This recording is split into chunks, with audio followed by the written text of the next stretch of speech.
Pour cet historien, spécialiste du Moyen-Âge, le mariage entre le Limousin et l'Aquitaine n'est pas une nouveauté. Cette union a déjà existé à des degrés divers pendant presque 1500 ans. La première mention de l'Aquitaine, ça nous renvoie au 1er siècle de notre ère, après la conquête romaine. Les Romains organisent la Gaule et il y a une province qui s'appelle Aquitania, l'Aquitaine. C'est un ensemble extrêmement vaste qui va en gros des Pyrénées jusqu'à la Loire et de l'Atlantique quasiment jusqu'au Rhône. Donc ça inclut le Limousin, l'Auvergne, le Poitou-Charentes actuel, le Berry, une partie de la Touraine et évidemment l'Aquitaine et la région toulousaine. Pendant près de 1000 ans, le Limousin fera partie du royaume d'Aquitaine puis du duché d'Aquitaine à partir du XIe siècle.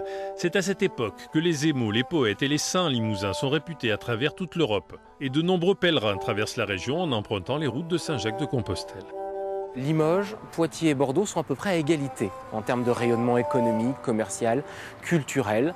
Ce sont des agglomérations à peu près comparables et les routes qui passent par ces villes sont à peu près d'un niveau de fréquentation équivalent.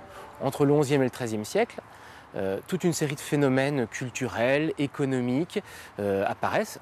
C'est l'âge d'or des troubadours, c'est l'époque des émaux limousins, et tout ça donc est originaire de la région. Alors si on prend une focale large, on va appeler ça l'Aquitaine. Si on regarde dans le détail, ce sont des morceaux d'Aquitaine qu'on appelle Périgord, Limousin, Quercy, Marche, Saintonge. Et le Limousin, spécifiquement, est un des éléments les plus dynamiques de ce vaste ensemble.